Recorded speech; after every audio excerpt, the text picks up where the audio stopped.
तो प्रोस्पेक्टिंग की बात कर लेते हैं। प्रोस्पेक्टिंग बेसिकली क्या है?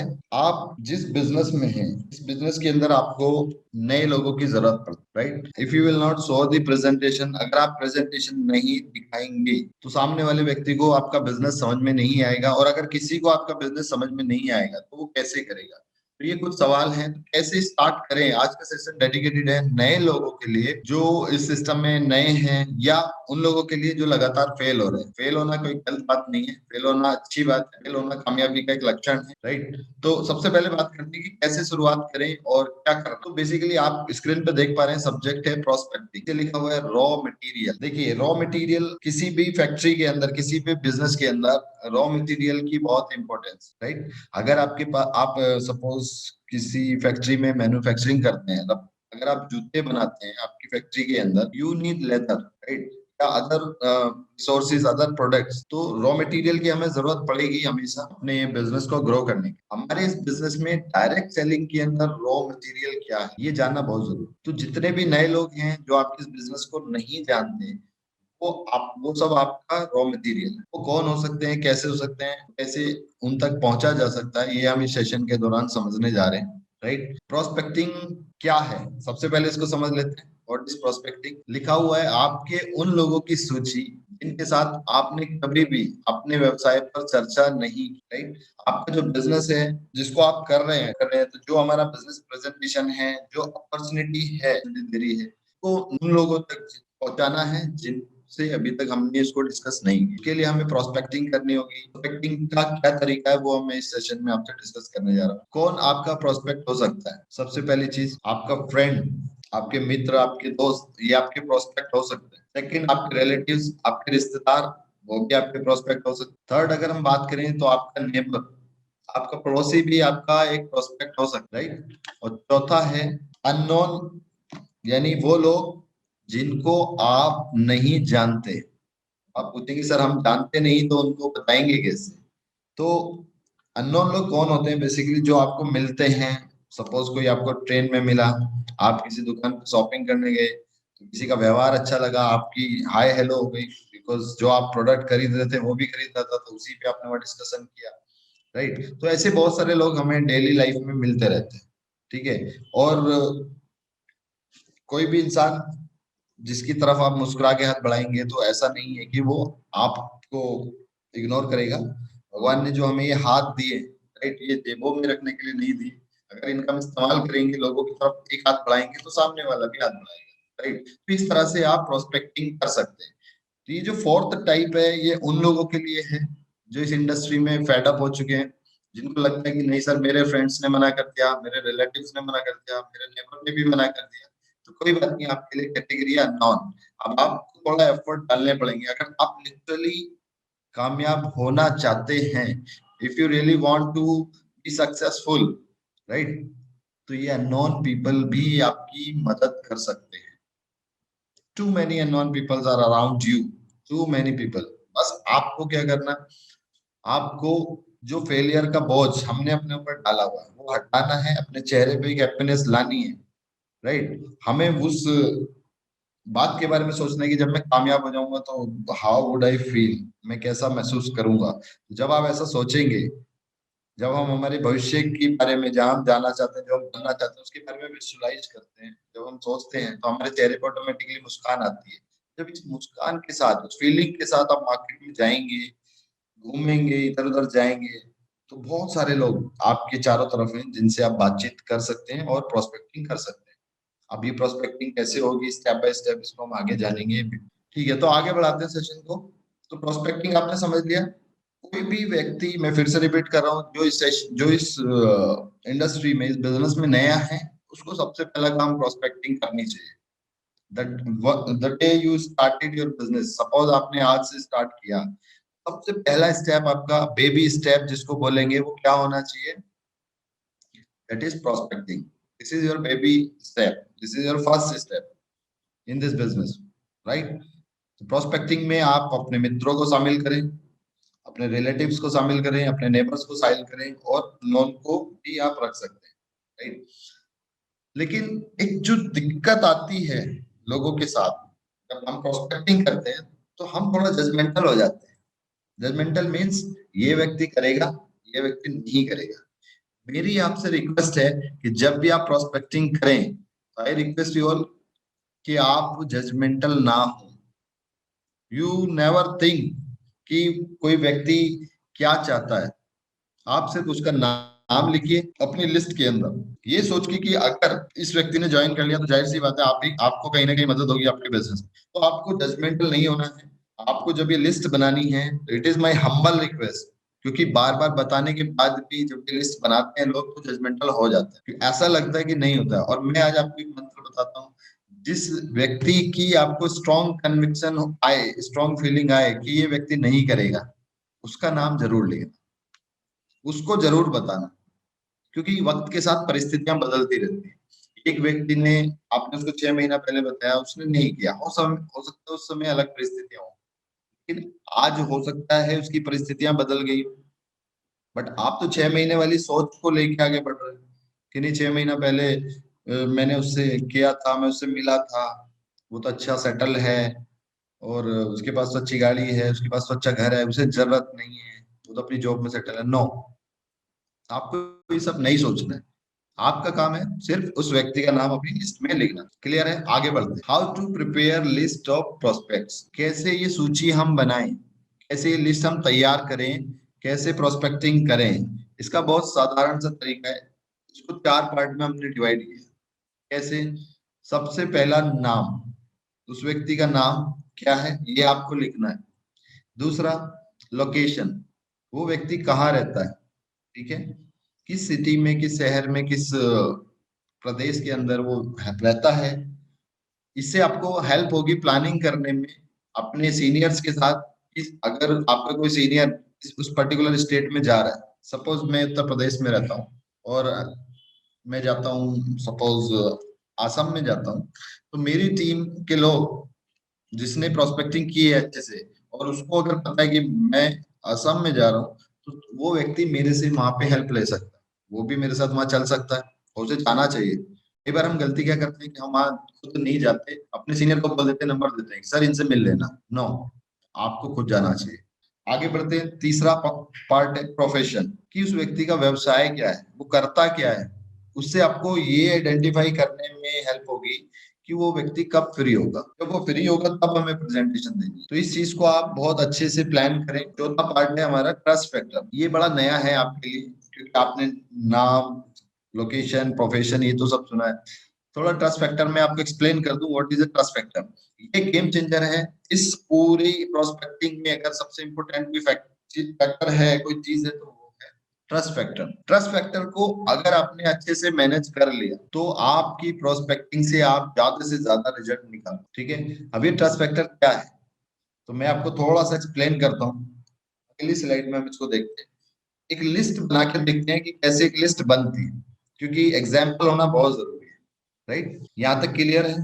प्रोस्पेक्टिंग 4 पार्ट में करनी है, लिस्ट जो बनानी है, और ये 1 घंटे का काम है, लेकिन ये 1 घंटे का काम 6 महीने तक नहीं करते, क्योंकि शुरुआत में जब कोई व्यक्ति ज्वाइन करता है तो बड़ा जोश में रहता है, बड़ा मोटिवेटेड रहता है, और काम करता है रेंडमली। ध्यान रखना, शुरुआत में ज्यादातर लोग जो फेल होते हैं, जो आज 6 महीने, जिनको 6 महीना हो गया है, कामयाब नहीं हुए, तो उनके पीछे का जो कारण है, वो कारण है कि वो लोग 6 महीने तक रैंडम वर्क करते हैं, प्लान्ड वर्क नहीं करते। और प्रोस्पेक्टिंग एक प्लान्ड वर्क का हिस्सा है।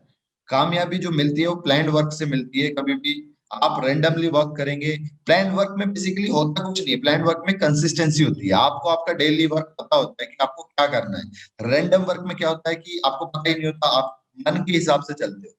मन के हिसाब से आज मन है तो कर लिया, नहीं मन है तो नहीं किया। तो इसीलिए रैंडम होने की वजह से ज्यादातर लोग फेल होते हैं। तो अगर आप एंड वर्क करेंगे तो सबसे पहले आपको क्या करना है, प्रोस्पेक्टिंग। आज आप जुड़े सिस्टम में, या आज तक आप फेल हो रहे हैं, दोनों ही टाइप के लोगों के लिए मैं बात कर रहा हूँ। या तो आप सिस्टम में नए हैं या फिर आप फेल हो रहे हैं लंबे समय तक, तो आप रिव्यू करिएगा, आप अनप्लान्ड वर्क कर रहे थे, और unplanned work lead to unsuccess. ठीक है, इसलिए हमें क्या करना है, प्लान वर्क करना है। Plan work lead to success, unplanned work lead to unsuccess. तो ये बहुत सिंपल सी एक कोटेशन है, इसको ध्यान में रखना है। तो प्लानिंग कर रहे हैं आज हम, कैसे हमें स्टार्ट करना है, कैसे प्रोस्पेक्टिंग करनी है, तो बहुत सिंपल है, आप लोगों ने नोट किया होगा। 4 पार्ट में अपनी लिस्ट को डिवाइड करना है, नाम के आधार पर, जगह के आधार पर, व्यवसाय के आधार पर और विश्वास का क्या कारण है, ये मैं आपको अभी एक्सप्लेन करने जा रहा हूँ। चलिए एक लिस्ट प्रिपेयर करते हैं, आगे बढ़ते हैं। अब आप लिस्ट देख रहे हैं, मैंने लिस्ट के अंदर एक 5 कॉलम बनाए। पहला जिसमें आप नाम लिखेंगे, नाम कुछ भी हो सकता है, ABCDEFGHIJKLMN, राहुल, सचिन, मोहित, सुशील, दिनेश, कार्तिक, राइट। कोई फीमेल नेम भी हो सकता है, राइट। तो पहले कॉलम में आपको नेम लिखने हैं, अपने किसके नाम लिखने हैं, अपने फ्रेंड्स के नाम लिखिए सबसे पहले, उसके बाद अपने रिलेटिव्स के नाम लिखिए, थर्ड पॉइंट आप अपने नेबर का नाम लिखिए, और फिर आप उन अननोन लोगों के नाम लिखिए। इस तरीके से आपको लिस्ट बनानी है, ठीक है। सेकंड पॉइंट है लोकेशन। लोकेशन में वो व्यक्ति किस जगह रहता है। ऑल ओवर इंडिया हम बिजनेस कर सकते हैं। आज तो हमारी मीटिंग जूम पे भी होती है, और नहीं भी होती तो हम विजिट करके उस व्यक्ति को प्रेजेंटेशन दिखा सकते हैं। तो आपको ये भी जज नहीं करना कि वो व्यक्ति बहुत दूर रहता है। जब ये लिस्ट बनाए तो किसी भी प्रकार का जजमेंट हमें नहीं करना है कि वो व्यक्ति करेगा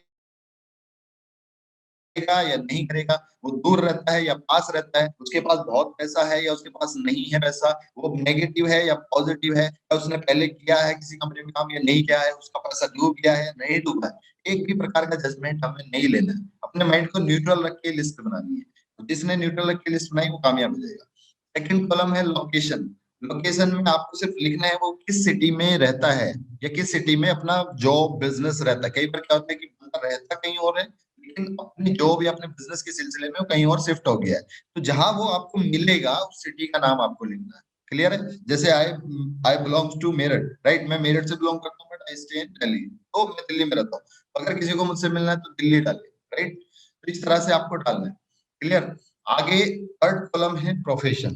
प्रोफेशन बोलते हैं काम को, जो व्यक्ति कोई काम करता है, राइट। अगर कोई व्यक्ति जॉब कर रहा है तो वो जॉब उसका प्रोफेशन है, कोई बिजनेस कर रहा है तो बिजनेस उसका प्रोफेशन है, ठीक है।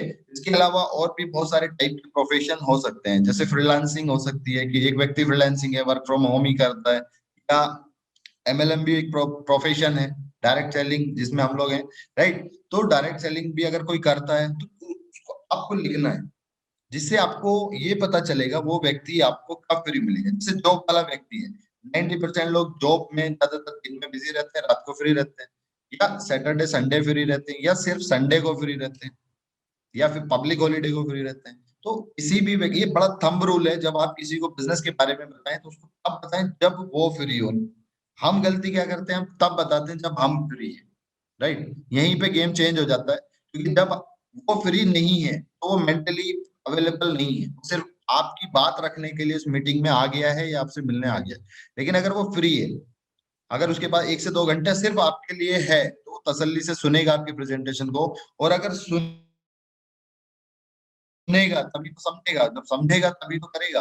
ये बड़ी बेसिक सी चीजें हैं जो हम गलतियां करते हैं।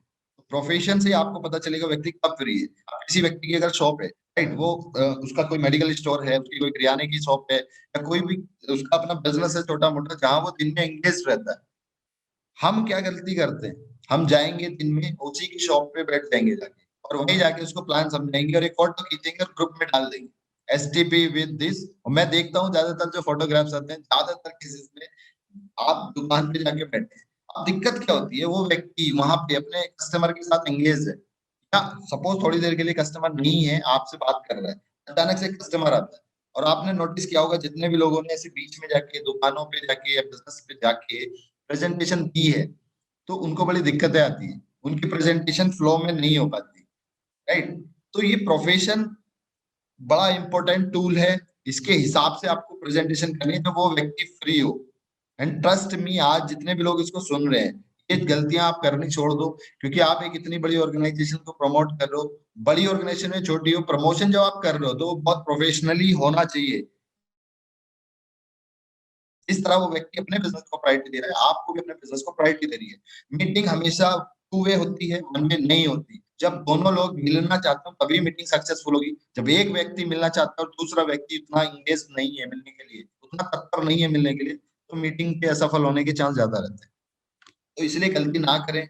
आप अपने प्रोस्पेक्ट के साथ, अपने दोस्त मित्र रिश्तेदार या उस अननोन व्यक्ति से मीटिंग तब करें जब वो रेडी हो जाए आपको 1 घंटा देने के लिए।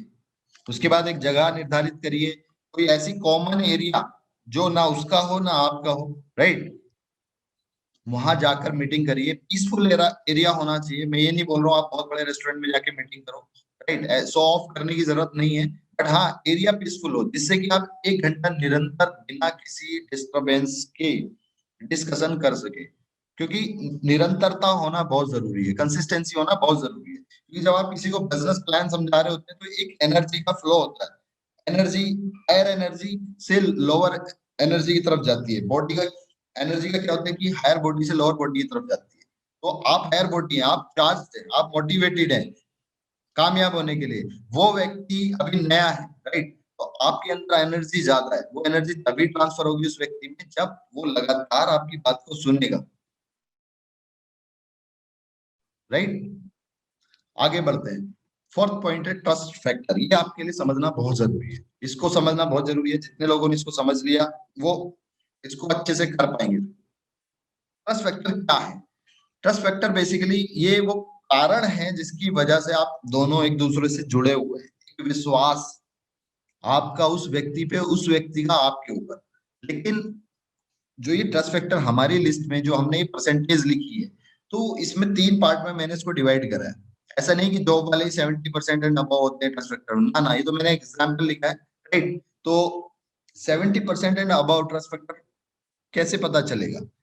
आपके वो दोस्त, आपके वो रिश्तेदार, आपके वो पड़ोसी, आपका वो अननोन व्यक्ति जिससे आप लगातार मिल रहे हैं। पहला पॉइंट, फिफ्थ कॉलम में आप देखिए, हाउ डू यू नो, आपको कैसे ट्रस्ट फैक्टर को आइडेंटिफाई करना है, कैसे इसकी परसेंटेज को निकालेंगे। देखिए, इसकी कोई मशीन नहीं आती कि आप सामने वाले के दिल पे रखें और रेटिंग आ जाएगी 70% 50%। ना ना ना, इट्स नॉट लाइक ऑक्सीमीटर, आपने उंगली डाली और ऑक्सीजन कितना है पता चल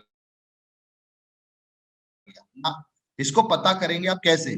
जब आपने किसी व्यक्ति का नाम लिखा, वो उस व्यक्ति का प्रोफेशन लिखा, तो उसका ट्रस्ट फैक्टर लिखने के लिए आपको ये देखना है कि वो व्यक्ति आपसे फ्रिक्वेंटली मिलता है या ओकेजनली मिलता है या रैंडमली मिलता है। ये 3 फैक्टर हैं। फ्रिक्वेंटली यानी बार बार अगर कोई आपसे मिलता है, बार बार मीन्स दिन में 2 बार, हफ्ते में 2 बार, 15 दिन 20 दिन में 2 बार नहीं, फ्रीक्वेंटली मीट के मैं आपको सिर्फ फैक्टर बता रहा हूँ। अगर वीकली 2 से 3 बार की मुलाकात हो रही है तो आप उसको फ्रीक्वेंटली मीट के अंदर काउंट करिए और 70% एंड अबव की लिस्ट में उसको डाल दीजिए। उसके आगे लिख दीजिए ट्रस्ट फैक्टर 70% एंड अबव। अगर क्योंकि फ्रीक्वेंटली बार बार आप उसी व्यक्ति से मिलते हैं जहां आपके विचार मिलते हैं। जहाँ आपके विचार कम मिलते हैं वहां कम मिलते हैं, और जहाँ विचार बिल्कुल नहीं मिलते हैं, एक दूसरे को कम जानते हैं, तो रेंडमली मुलाकात होती है। तो ये बहुत आसान तरीका है मेजर करने का ट्रस्ट फैक्टर को और अपनी लिस्ट बनाने का, और यही आपका सारा गेम चेंज करेगा। जिसने ट्रस्ट फैक्टर को अच्छे से मैनेज कर लिया, तो ये नाम आप सब लिख लोगे, लोकेशन भी लिख लोगे, प्रोफेशन भी लिख लोगे, सबको पता है, आपके दोस्त का नाम आपको पता है, आपके मित्र का नाम आपको पता है, आपके रिश्तेदार का नाम आपको पता है, जिन अननोन लोगों से आप मिलते हो उनका नाम भी आपको पता है, वो लोग कहाँ रहते हैं ये भी आपको पता है, उनका काम क्या है, जॉब बिजनेस व्यापार उनका क्या है वो भी आपको पता है। लेकिन सबसे इंपॉर्टेंट चीज जो इस लिस्ट को बनाने में है वो है ट्रस्ट फैक्टर। ट्रस्ट फैक्टर का मैंने आपको 3 पैरामीटर बताए हैं।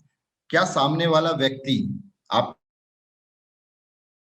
दोस्त, आपका रिश्तेदार, आपका पड़ोसी या वो अननोन व्यक्ति आपसे फ्रीक्वेंटली मिल रहा है? अब अननोन व्यक्ति फ्रीक्वेंटली कैसे मिलेगा? सपोज आपने नई जॉब ज्वाइन करी है, आप ऑफिस में नहीं है, अभी वो व्यक्ति आपके लिए अननोन है, लेकिन क्योंकि आप रोज डेली ऑफिस में जा रहे हैं, वो भी आ रहा है, तो अननोन तो है लेकिन मुलाकात फ्रिक्वेंटली हो रही है, राइट। तो अभी ट्रस्ट का ग्राउंड क्रिएट हो गया, ठीक है। वैसे ओकेजनली मीटिंग कैसे होती है? ओकेजनली मीटिंग क्या होती है कि आप दो दोस्त हैं, अलग अलग कंपनियों में काम करते हैं, वीकेंड्स पे मुलाकात होती है या वीकेंड पे नहीं हो पाती, क्योंकि जाहिर सी बात है वीकेंड अपनी फैमिली को आजकल लोग देते हैं, आजकल के देना भी चाहिए, टाइम नहीं मिलता हमें, या डिफरेंट डिफरेंट सिटीज के अंदर है तो मुलाकातें ओकेजनल हो जाती है। तो ट्रस्ट फैक्टर बढ़ता और घटता रहता है। आपका कोई बहुत अच्छा दोस्त था 11th क्लास में, 12th क्लास में, लेकिन आज 10 साल बाद उतनी अच्छी बॉन्डिंग नहीं रही। क्यों? क्योंकि मुलाकात कम हो गई है। तो किसी व्यक्ति पे ट्रस्ट फैक्टर बढ़ाना या घटाना ये सिर्फ आपकी और उसकी मुलाकात पे डिपेंड करता है। अब आपको समझ में आ गया? तो अननोन व्यक्ति से जितनी मुलाकात आपकी ज्यादा होंगी उतना ही आपका ट्रस्ट फैक्टर बढ़ेगा। आप किसी शहर में आपने विजिट किया या आप ट्रेन में किसी अननोन व्यक्ति से मिले, आपको पता चला कि वो व्यक्ति देहरादून में रहता है, और आपने उसको उससे कांटेक्ट नंबर लिया, बातचीत की, अपने लिस्ट में डाला।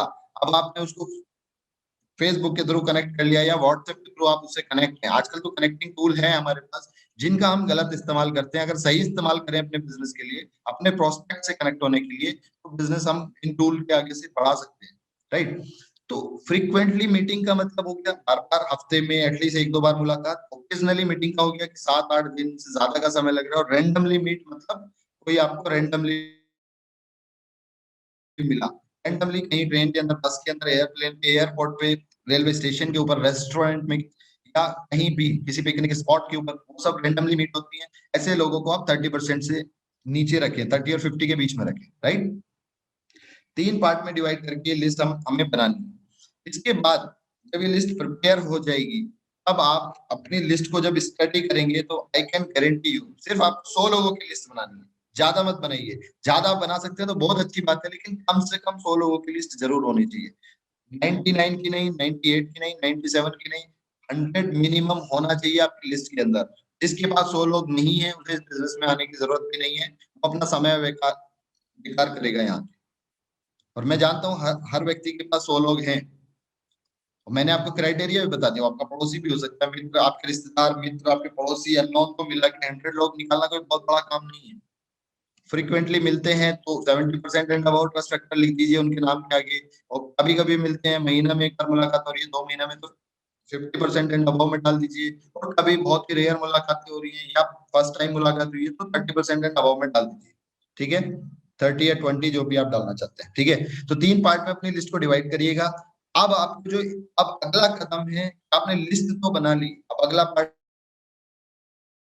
है इनविटेशन। तो सबसे पहले जाहिर सी बात, कॉमन सेंस की बात है कि हम सबसे पहले उसी को बुलाएंगे जिसका ट्रस्ट फैक्टर 70% एंड अबव है। तो सबसे पहले जब आप 100 लोगों की लिस्ट बनाएंगे तो आई कैन गारंटी यू कि आपको 15, 20, 25 लोग ऐसे जरूर मिलेंगे आपकी लिस्ट में जो 70% एंड अबव होंगे। तो ये 25 लोग ही आपका टारगेट एरिया है, ये 25 लोग ही आपको आपके पोटेंशियल प्रोस्पेक्ट हैं जिनको आपको अपने बिजनेस के बारे में डिस्कशन करना है, राइट। तो हमें पता ही नहीं होता। अब आपका टारगेट क्लियर है कि आपको इन 25 लोगों को सबसे पहले टारगेट करना है।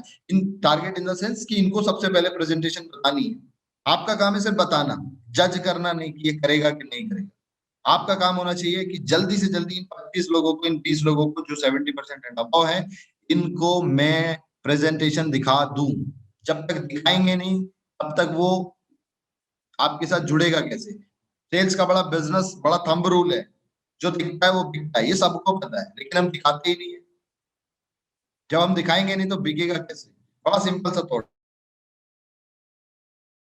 मैं अकेला जो मीटिंग में बैठा रहूं, मैं अकेला ट्रेनिंग करता रहूं, then what is the benefit? Nothing. तो what is important? Important in this business raw material, right. Your prospect is more important than you. आप हो ना हो, बट आपका प्रोस्पेक्ट होना चाहिए। ये बहुत बड़ा एक ब्लंडर हर व्यक्ति करता है जो फेल हो रहा है लगातार, या जो इस बिजनेस में नया है, राइट। तो लिस्ट आपकी तैयार हो चुकी है। अब आपको करना है इनवाइट। अब आपको इनविटेशन करना है। इनविटेशन करने का बड़ा अच्छा तरीका होता है, आप बंदे को कोई प्राइमरी नॉलेज, प्राइमरी जानकारी ना दें। जब आप किसी को इनवाइट करते हैं जूम मीटिंग पे या एक ऑफलाइन मीटिंग के लिए, उसके शहर में जाके, उसके पास जाके आप प्रेजेंटेशन की जब बात करते हैं, तो वो व्यक्ति आपसे पूछता जरूर है, भाई क्या काम है। तो आपको आपको नहीं बताना है, कुछ भी हो जाए नहीं बताना है, बस जब तक आप उसके सामने ना बैठ जाए। क्योंकि अगर आपने ए बताया तो वो बी पूछेगा, बी बताया तो सी पूछेगा, और ए बी सी क्लियर हुआ तो वो जजमेंटल हो जाएगा कि अरे यार ये तो बंदे बनाने का काम है, ये तो लोगों को जोड़ने का काम।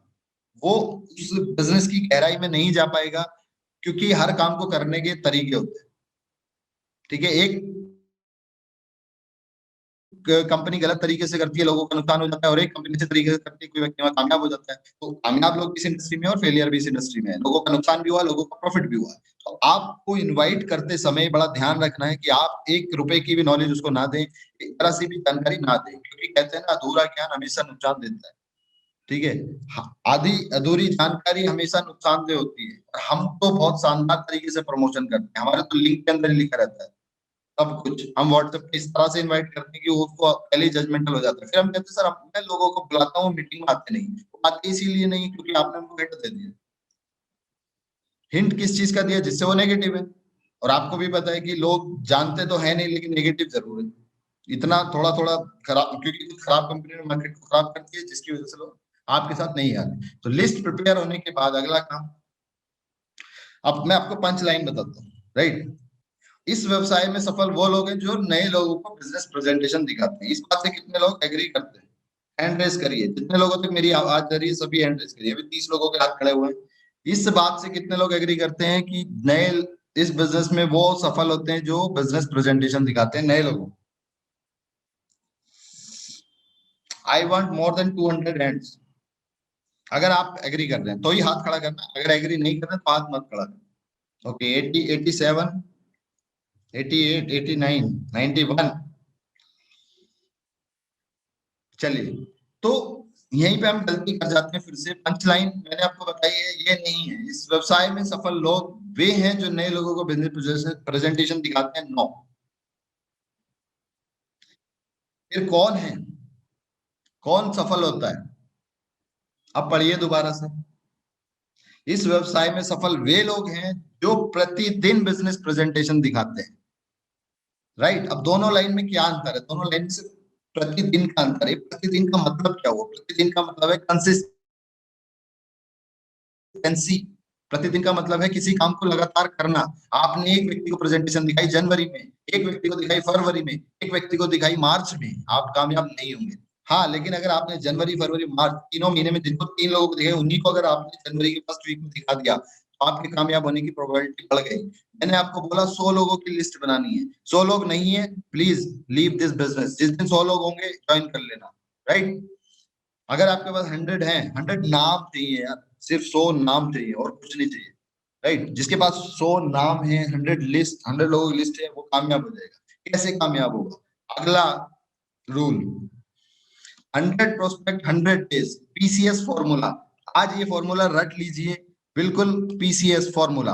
पीसीएस एक तो वो होता है जो पब्लिक सर्विस कमीशन के अंदर होता है, हमारे सब डिस्ट्रिक्ट मजिस्ट्रेट और ये सब।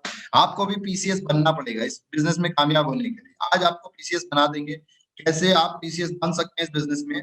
पीसीएस फॉर्मूला क्या है, बड़े ध्यान से सुनना। सबसे पहली चीज, प्रोस्पेक्ट्स। 100 प्रोस्पेक्ट आपके पास होने चाहिए कामयाब होने के लिए। You need 100 prospect. P stand for prospect. 100 prospect आपके पास होने चाहिए। सी स्टैंड फॉर कंसिस्टेंसी। 100 दिन की निरंतरता चाहिए इस बिजनेस को कामयाब होने के लिए। You need 100 days consistency to be successful in this business. आपने जिंदगी के 30 साल, 32 साल, 35 साल, 38 साल, 40 साल, 45 साल गुजार दिए हैं, आप कामयाब नहीं हुए। आप 3 महीने नहीं दे सकते अपनी कामयाबी के लिए, लेकिन हम नहीं देते हैं। 3 महीने ऐसे नहीं देने, जनवरी दे दिया, मई का महीना दे दिया और सितंबर दे दिया। 3 महीने लगातार वर्क करना है। It is 100 days consistency. 3 महीने में 90 दिन होते हैं। I am asking 10 days more. 100 days, 100 prospect, 100 days. अब ये जो 100 लोगों की लिस्ट बनाई है, 100 दिन के अंदर एक एक व्यक्ति को प्रेजेंटेशन दिखा देना।